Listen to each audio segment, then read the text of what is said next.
વાલા મિત્રો, પ્રભુ ઈસુ ખ્રિસ્ત જગતના દરેક પાપી લોકોને માટે બલિદાન બન્યા. જેઓ તેમના પર વિશ્વાસ કરે છે તેમને માટે મુક્તિની ભેટ મફત છે.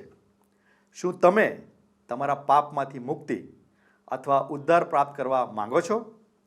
પ્રભુ ઈસુની પાસે આવો અને પાપમાંથી મુક્તિ પામો.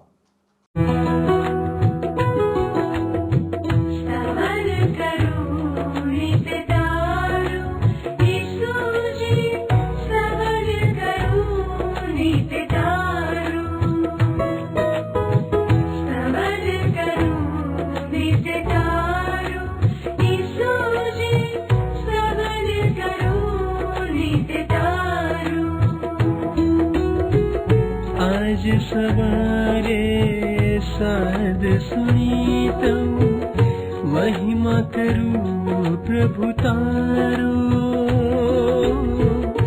महिमा करूं प्रभु तारो, स्तवन करूं नित तारो.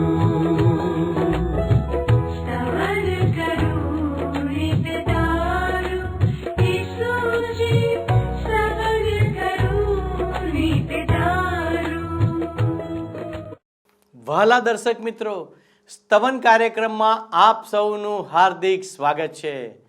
બાઇબલ એ ઈશ્વરનું સત્ય વચન છે જે માનવ જાતને મુક્તિનો રસ્તો પૂરો પાડવા ઈશ્વરની પ્રેરણા હેઠળ લખાયેલ પુસ્તક છે. જો આપણે ઈશ્વરના હેતુઓને જાણતા ન હોઈએ તો આપણે ઈશ્વરની યોજના અને આશીર્વાદ ગુમાવી દઈશું અને આપણે પણ ઈશ્વરના વિરોધી બની જઈશું. મિત્રો, ઈશ્વરના વિરોધી બનવું એ ભયંકર બાબત છે. ઈશ્વરે ઇઝરાયેલ પ્રજાને પસંદ કરી, પણ તેઓએ ઈશ્વરનો માર્ગ છોડી દીધો. તેથી જ વિશ્વના તમામ દેશોમાં ઉદ્ધારનો સંદેશ મોકલવામાં આવ્યો. ઈશ્વરે વિશ્વની દરેક પ્રજા માટે મુક્તિમાંથી છુટકારાનો માર્ગ ખોલ્યો, જેથી જે કોઈ પણ ઈસુ ખ્રિસ્તમાં વિશ્વાસ કરે છે તેને પાપોમાંથી માફી મળે છે. ઈશ્વરે વિશ્વ માટે એક સારું ભવિષ્ય બનાવ્યું છે. તમારા માટે વધુ સારું ભવિષ્ય બનાવ્યું છે. તમે ઈશ્વરની યોજનામાં સામેલ છો. આજે તમારે પ્રભુ ઈસુના બલિદાન પર વિશ્વાસ કરવાનો છે. પછી એક દિવસ પ્રભુ ઈસુ તમને તેમની સાથે રહેવા માટે વાદળોમાં થઈને લઈ જશે. જો આપણે પ્રભુ ઈસુ પર વિશ્વાસ નહીં કરીએ તો આપણે પણ સાર્વકાલિક નાશના ભાગીદાર બનીશું. મિત્રો, હાલમાં આપણે રોમનોને લખેલા પત્રના પુસ્તકનો અભ્યાસ કરી રહ્યા છીએ. આજે આપણે રોમન 10:9-20 કલમોમાંથી અભ્યાસ કરીશું. આ પાઠનો મુખ્ય સંદેશો આ પ્રમાણે છે: જેઓ ઈશ્વરની શોધ કરતા નહોતા તેઓને ઈશ્વર મળે છે અને તેઓની આગળ ઈશ્વર પ્રગટ થાય છે. વાલા દર્શક મિત્રો, ચાલો આપણે આપણો આજનો અભ્યાસ શરૂ કરીએ. આજે મિત્ર આપણે રોમન લોકોને લખેલા પત્રના 10મા અધ્યાયની 9-20 કલમો જોવાના છીએ. તો હવે તમે મારી સાથે સાથે પ્રેમ સંદેશ નામના તમારા પુસ્તકના 449 નંબરના પૃષ્ઠ પર રોમન લોકોને લખેલા પત્રના 10મા અધ્યાયની 9મી અને 10મી કલમ જુઓ. 9મી અને 10મી કલમ. અહીં પ્રેષિત પાઉલ શું કહે છે? અહીં પ્રેષિત પાઉલ કહે છે કે જો તું તારા હોઠથી એવી જાહેર કબૂલાત કરે કે ઈસુ પ્રભુ છે અને તારા હૃદયથી વિશ્વાસ કરે કે ઈશ્વરે તેમને મરેલાઓમાંથી સજીવન કર્યા હતા, તો તું ઉદ્ધાર પામીશ. જ્યારે માણસ હૃદયથી વિશ્વાસ કરે છે ત્યારે તે ન્યાયી બને છે, મુખથી કબૂલાત કરે છે ત્યારે તે ઉદ્ધાર પામે છે. હવે આ કલમો વાંચીને ઘણા બધા લોકો એવું કહે છે કે પ્રભુ ઈસુ ખ્રિસ્ત પર વિશ્વાસ કરનારે જાહેરમાં પોતાના વિશ્વાસની કબૂલાત કરવી જોઈએ. પાઉલ અહીં એવું નથી કહેતો. આ કલમોનો એ અર્થ નથી થતો કે ઈસુ ખ્રિસ્ત પર વિશ્વાસ કરનારે જાહેરમાં સભાઓમાં ઊભા થઈને લોકોના ટોળા ભેગા કરીને પોતાના વિશ્વાસનો ઢંઢેરો પીટવો. ના ના, જાહેર સભામાં આગળ જનાર ઘણા બધા એવા લોકો હોય છે જેમને મુક્તિ મળી જ નથી હોતી. પાઉલ તો અહીંયા જાહેર સભાઓ ભરીને ઈસુ ખ્રિસ્ત પરના વિશ્વાસની કબૂલાત કરવાનું સૂચન નથી કરતો. પાઉલ અહીં જે કહેવા માંગે છે તે એ છે કે ઈસુ ખ્રિસ્ત પરના માનવીના વિશ્વાસને માનવી જે કબૂલાત કરે છે તેની સાથે તેના જીવનને તાલમેલ હોવો જોઈએ. માનવીનું મુખ અને માનવીનું હૃદય, માનવીનું જીવન એકબીજા સાથે તાલમાં અને એક સૂરમાં હોવું જોઈએ. મોં જે કબૂલાત કરે છે તેમાં હૃદયનો અને જીવનનો પણ એટલો જ સૂર હોવો જોઈએ. માણસ ઈસુ ખ્રિસ્ત ઉપર પોતાના હૃદયથી વિશ્વાસ કરી શકે છે. માનવીનું હૃદય વિશ્વાસ કરે છે. તમારું હૃદય એટલે તમારું સમગ્ર વ્યક્તિત્વ, તમારું આમૂલ અસ્તિત્વ. તમે સમજો મિત્ર, એવા પણ લોકો હોય છે જે પોતાના મોંથી તો કંઈક કહેશે, હોઠોથી એ લોકો ઈશ્વરને માન આપે છે, ઈશ્વરની ભક્તિ કરે છે, પરંતુ તેઓના હૃદય તો ઈશ્વરથી માઇલો સુધી દૂર હોય છે. આવા લોકો માટે બાઇબલમાં જૂના કરારના વિભાગમાં યશાયા સંદેશવાહકના પુસ્તકના 29મા અધ્યાયની 13મી કલમમાં લખવામાં આવ્યું છે કે પ્રભુએ કહ્યું, આ લોક તો મારી પાસે આવે છે ને પોતાના મોંથી તથા હોઠોથી મને માન આપે છે, પણ તેમણે પોતાનું હૃદય તો મારાથી દૂર રાખ્યું છે, અને તેઓમાં મારી જે બીક છે તે કેવળ પાઠે કરેલી માણસની આજ્ઞા છે. સાંભળ્યું મિત્ર, કેવું ગંભીર વચન છે આ, ધ્રુજાવી દે એવું. અને એટલે જ મિત્ર, જ્યારે કોઈ માણસ જાહેરમાં ઈસુ ખ્રિસ્ત પરના પોતાના વિશ્વાસની કબૂલાત કરે ત્યારે તેનું હૃદય પણ એમાં સંપૂર્ણ રીતે સામેલ હોવું જોઈએ. માણસે ઈસુ ખ્રિસ્ત પરના વિશ્વાસ વિશે એવા ઠાલા શબ્દો ઉચ્ચારવાના જોઈએ જેને એના જીવન સાથે અંગત રીતે કોઈ જ નિસ્બત ના હોય. સાચા વિશ્વાસ વગર પ્રભુ ઈસુ ખ્રિસ્તને પોતાના પ્રભુ તરીકે, પોતાના મુક્તિદાતા તરીકે કબૂલ કરનાર માણસ પોતાની જાતને છેતરે છે, અને એવો માણસ તો પાખંડી છે. જ્યારે બીજી બાજુ જોઈએ તો કબૂલાત વગરનો વિશ્વાસ એ કાયરતા છે. માણસ ઈસુ ખ્રિસ્ત પર વિશ્વાસ કરતો હોય અને પોતાના મોંથી જાહેરમાં તેની કબૂલાત કરતો ના હોય તો એ માણસ કાયર છે, બીકણ છે. અને ઈશ્વરે આપણને બીકનો આત્મા નથી આપ્યો. બાઇબલમાં તમે નવા કરારના વિભાગમાં જુઓ તો તિમોથીને લખેલો જે બીજો પત્ર છે એના પહેલા અધ્યાયની 7મી કલમમાં કહેશે કે ઈશ્વરે આપેલો પવિત્ર આત્મા આપણને બીકણ બનાવતો નથી, પણ બળવાન બનાવે છે, પ્રેમથી ભરી દે છે અને સંયમી બનાવે છે. કેટલાક દિવસ પહેલા મિત્ર એક પુસ્તક મેં વાંચ્યું હતું જેમાં આરંભની મંડળીમાં જે વિશ્વાસુ હતા, વિશ્વાસી લોકો, એમની પજવણી કરવામાં આવતી, એમને રંજાડવામાં આવતા. હવે એક મહિલા હતી, એ પ્રભુ ઈસુ ખ્રિસ્તની અનુયાયી હતી, પ્રખર અનુયાયી, અને ઈસુ ખ્રિસ્ત ઉપર વિશ્વાસ કરવાને કારણે એને બહુ જ રંજાડવામાં આવી, અને આખરે એનો ન્યાય ચુકાદો કરવામાં આવ્યો અને એને બાળી નાખવા માટે એને લાવવામાં આવી. અને છેલ્લી વખત એને તક આપવામાં આવી કે જો તું પ્રભુ ઈસુ ખ્રિસ્ત ઉપરના તારા વિશ્વાસનો તું અસ્વીકાર કર અને એમ કહે કે ઈસુ ખ્રિસ્ત પ્રભુ નથી, ઈશ્વરનો પ્રભુ નથી, ઈશ્વરનો પુત્ર નથી, તો તને બચાવી નાખવામાં આવશે, તને કોઈ તારો ન્યાય કરવામાં નહીં આવે, તને ન્યાય દંડ ચૂકવવામાં નહીં આવે, તને મરણ દંડ ફરમાવવામાં નહીં આવે. ત્યારે એ બહેને શું કહ્યું યાદ છે મિત્ર? અદ્ભુત વચન કહ્યું. એ બહેને કહ્યું કે ઈશ્વરનું વચન તો એમ કહે છે કે જો તું તારા હોઠથી એવી જાહેર કબૂલાત કરે કે ઈસુ પ્રભુ છે અને તારા હૃદયથી વિશ્વાસ કરે કે ઈશ્વરે તેને મરેલાઓમાંથી સજીવન કર્યા હતા, તો તું ઉદ્ધાર પામીશ. મારે આ ભૌતિક જીવનમાંથી ઉદ્ધાર પામવાની એકલી વાત નથી. મને તો પ્રભુ ઈસુ ખ્રિસ્તે અનંત જીવન આપ્યું છે, એટલે તમને ચાહે તે તમે મને કરી શકો છો. આ છે જાહેરમાં હોઠથી કરવાની કબૂલાત. પ્રેષિત પાઉલ રોમન લોકોને લખેલા પત્રના 10મા અધ્યાયની 9મી અને 10મી કલમમાં જે કહે છે એ સાથે યાકૂબે લખેલા બીજા અધ્યાયની 20મી કલમ બહુ જ સહમત થાય છે. યાકોબ એણે લખેલા પત્રના બીજા અધ્યાયની 20મી કલમમાં કહે છે કે કાર્ય વગરનો વિશ્વાસ મૃત છે. એટલે મિત્ર, જો તમે ઈસુ ખ્રિસ્ત પરના તમારા વિશ્વાસ અંગે સાક્ષી રાખતા હોય, અને એટલે કે પ્રભુ ઈસુ ખ્રિસ્ત પરના તમારા વિશ્વાસની જાહેરમાં કબૂલાત કરતા હોય, તો પહેલા ખાતરી કરી લેજો કે તમારા હૃદયમાં ઈસુ ખ્રિસ્ત ઉપર વિશ્વાસ છે કે નહીં. તારા હૃદયથી વિશ્વાસ કર કે ઈશ્વરે ઈસુ ખ્રિસ્તને મરેલાઓમાંથી સજીવન કર્યા હતા. એનો અર્થ મિત્ર એ થાય કે ઈસુ ખ્રિસ્તનું પુનરુત્થાન એટલે કે પ્રભુ ઈસુ ખ્રિસ્તનું મૃત્યુમાંથી સજીવન થવું એ ઈસુ ખ્રિસ્તના શુભ સંદેશનું હાર્દ છે. રોમન લોકોને લખેલા પત્રના 4થા અધ્યાયની 25મી કલમ તમે જુઓ તો પ્રેષિત પાઉલ ત્યાં કહે છે આપણા અપરાધોને લીધે ઈસુ ખ્રિસ્તને મરણને સ્વાધીન કરવામાં આવ્યા અને આપણે ઈશ્વરની સાથે સીધા સંબંધમાં આવીએ એ માટે પ્રભુ ઈસુ ખ્રિસ્તને સજીવન કરવામાં આવ્યા. ઠીક, તો હવે આપણે મિત્ર આગળ રોમન લોકોને લખેલા પત્રના 10મા અધ્યાયની 11મી કલમ જોઈએ.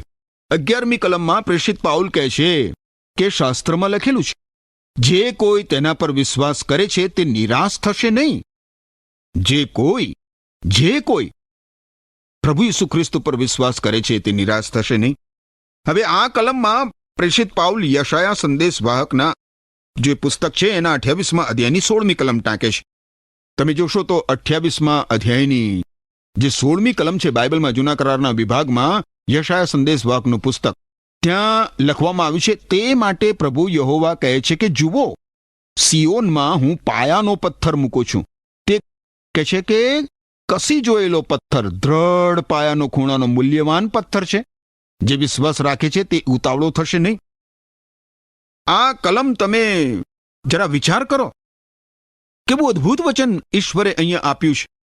હવે રોમન લોકોને લખેલા પત્રના 10મા અધ્યાયની 11મી કલમમાં જે કોઈ શબ્દો વાપરવામાં આવ્યા છે એ શબ્દો પાપોની શિક્ષામાંથી મુક્તિ, દુષ્કર્મોના બંધનોમાંથી છુટકારો સમગ્ર દુનિયા માટે છે, આખી માનવજાત માટે છે, એ હકીકત પ્રદર્શિત કરે છે. જે કોઈ ઈસુ ખ્રિસ્ત પર વિશ્વાસ કરે તે કદી નિરાશ થશે નહીં કે એણે કદી શરમાવવું પણ નહીં પડે. હવે 12મી કલમ જુઓ, રોમન લોકોને લખેલો પત્ર 10મો અધ્યાય 12મી કલમમાં કહે છે કે આમાં બધાનો સમાવેશ થાય છે, યહૂદી કે બિન યહૂદી, એવો કોઈ તફાવત નથી. એક જ ઈશ્વર સર્વના પ્રભુ છે. જે કોઈ તેમને વિનંતી કરે છે તેના માટે તેમની પાસે આશીષ છે. આ કેટલું બધું સાચું છે મિત્ર, કેટલું બધું સાચું છે. યહૂદી કે બિન યહૂદી વચ્ચે કોઈ જ તફાવત નથી, કારણ કે બધા જ લોકો નિશાન ચૂકીને પાપમાં પડ્યા છે અને ઈશ્વરના મહિમાવંત ઈરાદાથી તેઓ દૂર ને દૂર જતા જાય છે. રોમન લોકોને લખેલો પત્ર 3 અધ્યાય અને એની 23મી કલમ. મુક્તિ પામવી હોય મિત્ર, એ બધા જ માણસોએ પ્રભુ ઈસુ ખ્રિસ્તને શરણે આવવું પડે, પછી એ યહૂદી હોય કે બિન યહૂદી હોય, કારણ કે પ્રભુ ઈસુ ખ્રિસ્ત વગર મુક્તિનો તો બીજો કોઈ માર્ગ જ નથી.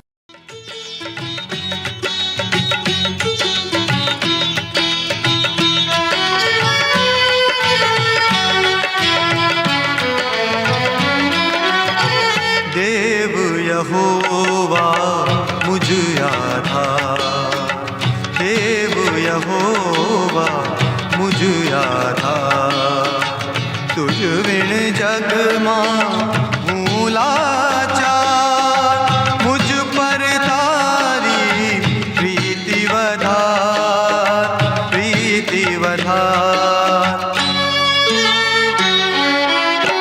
देव यहोवा मुझ आधा.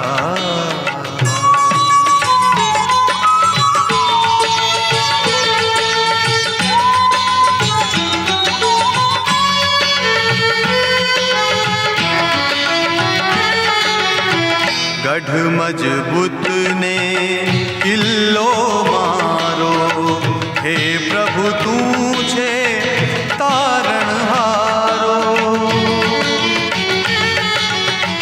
गढ़ मजबूत ने किल्लो मारो, हे प्रभु तू छे तारणहारो. पाप थकी तू तो छोड़ावे, पाप थकी तू तो छोड़ावे, परीक्षणोથી बचावे, परीक्षणोથી बचावे. देव यहोवा मुझ आधा.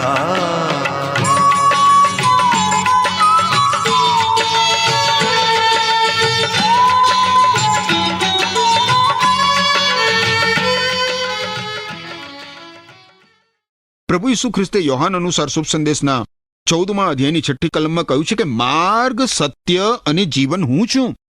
માર્ગ, સત્ય અને જીવન હું છું. મારા સિવાય ઈશ્વર પિતા પાસે જવાનો બીજો કોઈ માર્ગ નથી. વારું, હવે આપણે રોમનોના 10મા અધ્યાયમાં આગળ વધીશું. 13મી કલમ જોઈએ. અહીં કહે છે, શાસ્ત્ર કહે છે કે જે કોઈ પ્રભુને નામે વિનંતી કરશે તેનો ઉદ્ધાર થશે. આ વિધાન બહુ જ મહત્વનું અને નોંધપાત્ર છે મિત્ર, ઉડીને આંખે વળગે એવું. પાઉલે આ વિધાન યોએલ સંદેશવાકનું જે પુસ્તક છે એના બીજા અધ્યાયની 32મી કલમમાંથી ટાંક્યું છે મિત્ર.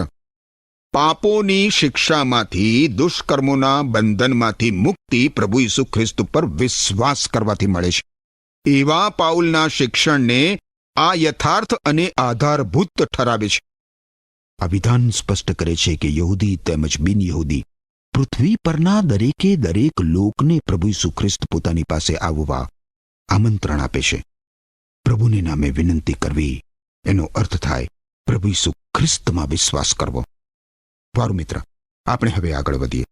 આગળ 14 અને 15 કલમોમાં પ્રેષિત પાઉલ કહે છે, પણ જેમના ઉપર તેઓને વિશ્વાસ નથી તેમને નામે તેઓ કેવી રીતે પુકારશે? જેમના વિશેનો સંદેશ સાંભળ્યો નથી તેમના ઉપર તેઓ વિશ્વાસ કેવી રીતે રાખશે? સંદેશવાહકને મોકલ્યા વગર લોકો શી રીતે સાંભળશે? શાસ્ત્રમાં લખેલું છે, સારા સમાચાર લાવનારાઓનું આગમન કેટલું સુંદર છે. હવે આ કલમોની કદર કરવા માટે આપણે પાઉલની પરિસ્થિતિ સમજવી જરૂરી છે મિત્ર. પાઉલની પોતાની જાતિના યહૂદી લોકો પ્રેષિત પાઉલને તો ધિક્કારતા હતા, જો કે બીજી બાજુ એ લોકો ફરોશી પાઉલની પ્રશંસા કરતા હતા, એનો જય જયકાર બોલાવતા હતા. હવે પાઉલ અહીં એની પરિસ્થિતિનો તર્ક દર્શાવે છે. પાઉલ પ્રભુ ઈસુ ખ્રિસ્ત વિશે જે શુભ સંદેશ આપતો હતો તેનો યહૂદીઓ નકાર કરતા હતા, એનો બહિષ્કાર કરતા હતા. મોશેની પદ્ધતિ જેને બગાડીને યહૂદી લોકોએ યહૂદી ધર્મમાં ફેરવી નાખી હતી, એના સમાવેશ વગરના શુભ સંદેશનો પ્રચાર કરવાના પ્રેષિતોના હકનો તેઓ બહિષ્કાર કરતા હતા. અને પ્રેષિત પાઉલ આ કલમોમાં એમ કહે છે કે પ્રભુ ઈસુ ખ્રિસ્તનો શુભ સંદેશ આપનાર સેવકો હોવા જોઈએ જેમને ઈશ્વરે પ્રમાણભૂત કર્યા હોય. પાઉલે રોમનોને લખેલા પત્રના શરૂઆતના આ શબ્દો દ્વારા કરી હતી, એ તો તમને યાદ જ હશે. રોમન લોકોને લખેલા પત્રના પહેલા અધ્યાયની પહેલી કલમમાં પ્રેષિત પાઉલે શું કહ્યું હતું? કહ્યું હતું કે ઈસુ ખ્રિસ્તનો સેવક હું પાઉલ તમને લખું છું. ઈશ્વરે મને પ્રેષિત તરીકે પસંદ કર્યો છે. ઈશ્વરે મને પ્રેષિત તરીકે પસંદ કર્યો છે અને તેમના શુભ સંદેશના પ્રચાર માટે અલગ કર્યો છે. આ સિદ્ધાંતમાં તર્કબદ્ધતા રહેલી છે મિત્ર. લોકોને પ્રભુ ઈસુ ખ્રિસ્તનો શુભ સંદેશ આપવા માટે સંદેશવાહકોને, શુભ સંદેશના પ્રચારકો જે છે એમને મોકલવા જોઈએ, જેથી લોકો એ સાંભળે અને પ્રભુ ઈસુ ખ્રિસ્ત પર વિશ્વાસ કરે. કારણ કે ઈશ્વર સાથે કઈ રીતે સીધા સંબંધમાં આવવું એ લોકો જાણતા નથી. પ્રેષિત પાઉલ બધી જ વાતોમાં તમે જુઓ પ્રભુ ઈસુ ખ્રિસ્ત પર વિશ્વાસ કરવા પર ભાર મૂકે છે. અને આ બધી બાબતોને કારણે પાઉલનું સેવા કાર્ય અનિવાર્ય હતું.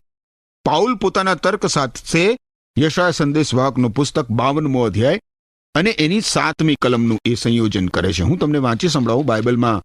ત્યાં કહે છે, જે વધામણી લાવે છે, જે શાંતિની વાત સંભળાવે છે, જે કલ્યાણની વધામણી લાવે છે, જે તારણની વાત સંભળાવે છે, જે સિયોનને કહે છે કે તારો દેવ રાજ કરે છે, તેના પગ પર્વતો પર કેવા શોભાયમાન છે. હવે આ ટાંચણ મિત્ર યશાયાના અદ્ભુત એવા 53મા અધ્યાય પહેલા આપવામાં આવ્યું છે, જેમાં પ્રભુ ઈસુ ખ્રિસ્તના મરણ અને ફરી સજીવન થવા અંગેની ભવિષ્યવાણી આપવામાં આવી છે. પાઉલ યશાયા સંદેશવાહકના પ્રશ્નથી શરૂઆત કરે છે કે હે પ્રભુ, અમારા સંદેશા ઉપર કોણે વિશ્વાસ કર્યો છે?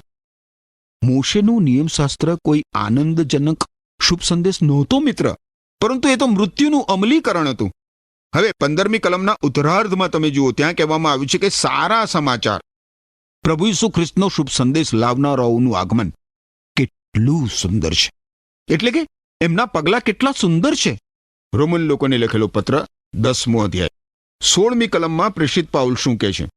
કે છે પણ બધાએ શુભ સંદેશ સ્વીકાર્યો નથી. યશાયા કહે છે, હે પ્રભુ, અમારા સંદેશા ઉપર કોણે વિશ્વાસ કર્યો છે? સ્તવન કાર્યક્રમ દ્વારા જે લોકો પ્રભુ ઈસુ ખ્રિસ્તને શરણે આવ્યા છે એમના વિશે જાણીને આપણને પુષ્કળ આનંદ થાય છે. પણ સંપૂર્ણ ચિત્ર જોતા ઈસુ ખ્રિસ્ત પર વિશ્વાસ કરતા લોકોની સંખ્યા બહુ જ જૂજ જણાય છે મિત્ર, નહિવત જેવી. સાચે જ અમારા સંદેશા પર કોણે વિશ્વાસ કર્યો છે? ઘણા બધાએ નહીં. હવે 17મી કલમ જુઓ. સંદેશો સાંભળવાથી વિશ્વાસ ઉત્પન્ન થાય છે અને ઈસુ ખ્રિસ્તનો પ્રચાર કરવાથી સંદેશો મળે છે. ઓહોહોહો, આ કેટલી બધી મહત્વની વાત છે. પ્રભુ ઈસુ ખ્રિસ્ત ઉપર માનવીને ફિલસૂફી શીખવવાથી કે માનસશાસ્ત્ર શીખવવાથી કે નીતિશાસ્ત્ર શીખવવાથી કે કોઈ સાંસ્કૃતિક પરંપરા શીખવવાથી વિશ્વાસ આવતો નથી મિત્ર. ઈસુ ખ્રિસ્ત ઉપર વિશ્વાસ તો બાઇબલમાંના ઈશ્વરના પવિત્ર વચનો પ્રગટ કરવાથી ઉત્પન્ન થાય છે. તમે મિત્ર બાઇબલમાંના ઈશ્વરના પવિત્ર વચનો સાંભળો નહીં કે વાંચો નહીં ત્યાં સુધી તમારા હૃદયમાં ના તો ઈસુ ખ્રિસ્ત પર વિશ્વાસ ઉત્પન્ન થઈ શકે, ના તો તમે મુક્તિ પામી શકો. હવે 18મી કલમમાં પ્રેષિત પાઉલ એક પ્રશ્ન પૂછે છે. જુઓ 18મી કલમ શું કહે છે. પણ મારો પ્રશ્ન આ છે, શું તેઓએ સંદેશો સાંભળ્યો ન હોય એવું બને ખરું? ના, તેઓએ સાંભળ્યું તો છે, કારણ તેઓનો અવાજ આખી પૃથ્વીમાં ફેલાયેલો છે અને તેઓના વચનો દુનિયાના છેડે સુધી ફેલાયેલા છે. પાઉલ અહીંયા મિત્ર પ્રસારણ દ્વારા ઈશ્વરના પવિત્ર વચનોના ફેલાવાની વાત કરતો નથી, અને એમ છતાં પાઉલની આ વાતને પ્રસારણ દ્વારા ઈશ્વરના પવિત્ર વચનોના ફેલાવા સાથે ઘણી બધી નિસ્બત છે. દુનિયાના છેડા સુધી હૃદયથી આભાર માનીએ. હવે 19મી કલમ જુઓ. 19મી કલમમાં પ્રેષિત પાઉલ કહે છે કે શું ઇઝરાયેલને સમજ ન પડી હોય એવું બને? સૌ પ્રથમ મોશે એનો જવાબ આપે છે, જેવો રાષ્ટ્ર નથી એવા લોકો ઉપર હું તમારામાં ઈર્ષા ઉત્પન્ન કરીશ, જેવો મૂર્ખ છે એવા લોકો ઉપર હું તમારામાં ઈર્ષા ઉત્પન્ન કરીશ. પાઉલ અહીં પુનર્નિયમનું જે પુસ્તક છે બાઇબલમાં જૂના કરારના વિભાગમાં એના 32મા અધ્યાયની 21મી કલમ ટાંકે છે. હવે આજે ઈશ્વર બિન યહૂદી લોકોને આમંત્રણ પાઠવી રહ્યા છે. ઈશ્વર બિન યહૂદી લોકોમાંથી પોતાની પ્રજા બનાવી રહ્યા છે. પાઉલ હવે પછીના એટલે કે 11મા અધ્યાયમાં એ વિશે વધારે વાત કરશે. આગળ તમે જુઓ તો 20મી કલમમાં કહેશે, જેઓ મને શોધતા ન હતા તેઓને હું મળ્યો, જેઓ મારી પૂછપરછ કરતા ન હતા તેમની આગળ હું પ્રગટ થયો. ઈશ્વરના આ શબ્દો ટાંકવામાં આવ્યા છે મિત્ર. અહીં યશાયા સંદેશવાહકના પુસ્તકના 65મા અધ્યાયની 1લી કલમ જે છે એ પ્રેષિત પાઉલ ટાંકે છે. ત્યાં કહેશે, જેઓ પૂછતા નતા તેઓ મારે વિશે તપાસ કરે છે, જેઓ મને શોધતા ન હતા તેઓને હું મળ્યો છું. જે પ્રજાએ મારું નામ લઈને મારી વિનંતી કરી નથી તેમને મેં હું આ રહ્યો એવું કહ્યું છે. ઈશ્વર આ પ્રમાણે કહે છે મિત્ર. યશાયા સંદેશવાહકે પણ બિન યહૂદી લોકોની મુક્તિ વિશે ભવિષ્યવાણી કરી હતી મિત્ર. તમે જુઓ, બિન યહૂદી લોકો અંધકારમાં ઈસુ ખ્રિસ્તને મુક્તિદાતાને મસીને ઉદ્ધારકને શોધી રહ્યા હતા. તો પછી યહૂદી લોકો જેમની પાસે જૂના કરારના પુસ્તકો હતા તેઓને ઈસુ ખ્રિસ્ત વિશે સમજ ના પડી એ માટે કયું બહાનું કાઢી શકે એમ છે એ લોકો? યહૂદી લોકો એક પણ બહાનું કાઢી શકે એમ નથી. તમે મિત્ર તમારા હાથ કેટલા સમય માટે ઊંચા રાખી શકો એમ છો? હાથ ઊંચા કરીને લાંબો સમય એ સ્થિતિમાં રાખવા કેટલું બધું મુશ્કેલ અને થાક લગાડનાર છે. એનો જરા વિચાર કરો. તમે લાંબો સમય તમારા હાથ ઊંચા રાખવાનો પ્રયોગ કરી જોજો. પુષ્કળ થકવી નાખે એવી બાબત છે એ. જ્યારે મોશે એ ઇઝરાયેલી પ્રજા માટે યહૂદીઓ માટે પ્રાર્થના કરી ત્યારે હારૂને મોશેના હાથ ઊંચા પકડી રાખવા પડ્યા હતા, કારણ કે ઈશ્વર તરફ હાથ ઊંચા કરી રાખતા આ મોશે અત્યંત થાકી ગયો હતો. પરંતુ એ ઇઝરાયેલી લોકો માટે, એ યહૂદી લોકો માટે ઈશ્વર કહે છે કે મેં અનઆજ્ઞાંકિત લોકો તરફ મારા હાથ લંબાવી રાખ્યા છે. મિત્ર, કોઈ જાણતું નથી કે ઈશ્વર ઇઝરાયેલી પ્રજા પ્રત્યે કેટલા બધા કૃપાવંત બની રહ્યા છે. આ ઇઝરાયેલી પ્રજા માટે સ્ટેફનના શબ્દો અદ્ભુત છે. પ્રેષિતોના કાર્યના પુસ્તકના 7મા અધ્યાયની 51 થી 53 કલમો તમે જોજો. એ શબ્દો આજે માત્ર ઇઝરાયેલી પ્રજા માટે જ નથી. એવું કહી શકાય કે ઈશ્વર આજે ઉચ્છૃંખલ બનેલી દુનિયા સામે પોતાના હાથ લંબાવી રહ્યા છે. ઈશ્વરની ધીરજથી મને બહુ જ આશ્ચર્ય થાય છે મિત્ર, અને મારું હૃદય ઈશ્વરની પ્રશંસા કરે છે. આજે મિત્ર ઈશ્વર તમારા તરફ પોતાના હાથ લંબાવી રહ્યા છે. તમે ઈશ્વરને કેવો પ્રતિભાવ આપશો એના ઉપર વિચાર કરવા માટે ઈશ્વર તમને કૃપા આપો. આમીન. વહાલાઓ, આજે આપણને શીખવા મળ્યું કે ઈશ્વર જે ન્યાયપણું પ્રદાન કરે છે તે ખ્રિસ્ત પરના વિશ્વાસ પર આધારિત છે, નિયમશાસ્ત્રનું પાલન કરવા પર નહીં. ઇઝરાયેલ પ્રજા અવિરતપણે ઈશ્વરની વિરુદ્ધ સતત બળવો કરી રહી હતી. ઇઝરાયેલ પ્રજા પાસે ખ્રિસ્તના શુભ સંદેશ સાંભળવાની પુષ્કળ તક હતી, પરંતુ મોટા ભાગે તેઓએ તેને નકારી કાઢી. મિત્રો, શું આજે આપણે પણ આ બાઇબલના વચનોને નકારીએ છીએ? વિચાર કરજો વાલા દર્શક મિત્રો. જ્યારે કોઈ વ્યક્તિ એક સાચો વિશ્વાસી બને છે ત્યારે પ્રથમ વખત તે વ્યક્તિ ઈશ્વરમાં સાચો વિશ્વાસ ધરાવે છે. ઈશ્વર તેને વિશ્વાસ કરવા માટે તૈયાર કરે છે. જો કોઈ વ્યક્તિ નમ્ર થઈને પોતાના પાપ કબૂલ કરે અને દયા માટે ઈશ્વરને પોકારે તો તે પાપોની માફી અને આત્મિક ઉદ્ધાર પામી શકે છે. પ્રભુ ઈસુ ખ્રિસ્ત યહૂદીઓ અને વિદેશીઓ એમ બંનેના ઈશ્વર છે. ખ્રિસ્ત દરેકને મોક્ષ કે મુક્તિ આપે છે. મિત્રો, આજે તક છે. ખ્રિસ્ત પાસેથી તે મુક્તિ મેળવી લો. ઈશ્વરને પ્રસન્ન કરવા માટે વ્યક્તિમાં વિશ્વાસ હોવો જોઈએ. સંત પાઉલ પોતે એક યહૂદી હતા. ઈશ્વરે યહૂદીઓને ઘણી બધી તકો આપી હતી, પરંતુ હજુ પણ મોટા ભાગના યહૂદીઓએ ખ્રિસ્તને સ્વીકારવાનો ઇનકાર કર્યો હતો. દરેક વ્યક્તિ શુભ સંદેશ સાંભળે છે, પણ દરેક વિશ્વાસ કરતા નથી. કેમ કે યશાયા પ્રબોધક કહે છે, હે પ્રભુ, અમારા સંદેશા પર કોણે વિશ્વાસ કર્યો? પ્રભુ ઈસુ ખ્રિસ્ત વધસ્તંભ પર મૃત્યુ પામ્યા, જેથી ઈશ્વર પિતા લોકોના પાપને માફ કરે છે. વાલા દર્શકો, ઈશ્વર ન્યાયપણાની ભેટ મફતમાં આપે છે. શું ન્યાયપણાની મફત ભેટ તમને જોઈએ છે? વાલા દર્શકો, યહૂદી પ્રજા ઈશ્વરની આજ્ઞા માનવા તૈયાર નહોતી. તેઓ પોતાના પ્રયત્નો દ્વારા મુક્તિ પ્રાપ્ત કરવા માંગતા હતા, પરંતુ તે શક્ય નથી. જેઓ ઈશ્વર પર વિશ્વાસ કરે છે તેઓને ઈશ્વર મુક્તિ મફતમાં ભેટ તરીકે આપે છે. મુક્તિ મેળવવાનો આ એકમાત્ર રસ્તો છે. મિત્રો, શું તમે મુક્તિ મેળવવા માગો છો? શું તમે નમ્ર બનવા માગો છો? શું તમે વિશ્વાસ કરો છો? વાલા દર્શકો, તો આવો આપણે પ્રાર્થના કરીએ. વાલા ઈશ્વર પિતા, અમે અમારું જીવન તમારા હાથોમાં સોંપીએ છીએ. અમારા દરેક દર્શક મિત્રોને તમે આજે સંભાળજો. એમના દરેક કામમાં તમે મદદ કરજો. એમના કુટુંબ પર તમારો આશીર્વાદ આપજો. એમના બાળકોને તમે સંભાળજો. એમના માતા પિતાઓની તમે કાળજી રાખજો. એમના દાદા દાદીઓને તમે સંભાળજો. અમારા દરેક દર્શક મિત્રોને તમારા હાથોમાં લાવીએ છીએ. અમારી આ પ્રાર્થના ઈસુના નામમાં માગીએ છીએ. આમેન. વાલા દર્શકો, આજનું પ્રસારણ બહુ જ અદ્ભુત પ્રસારણ હતું, અને મને ખાતરી છે કે આજે તમે કોઈક ચોક્કસ નિર્ણય કર્યો છે.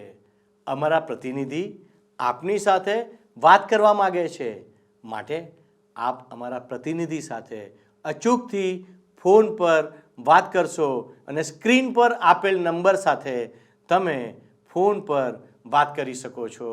ઈશ્વર આજનો આશીર્વાદ આપ સૌને આપે, અને ઈશ્વર આપને સંભાળી રાખે, એ જ પ્રાર્થના સાથે હું આપને વિદાય લઉં છું.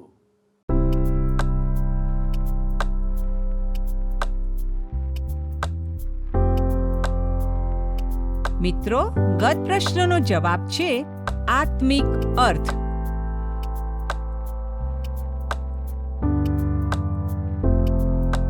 આજનો પ્રશ્ન છે, ઈસુ ખ્રિસ્તના શુભ સંદેશનું હાર્દ શું છે?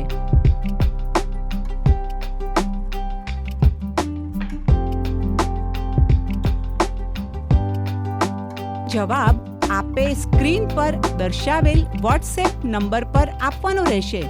કાર્યક્રમ દરમિયાન પૂછેલા પ્રશ્નનો સાચો જવાબ આપનાર વિજેતાઓના નામ દર મહિનાના પ્રથમ સોમવારે જાહેર કરવામાં આવશે.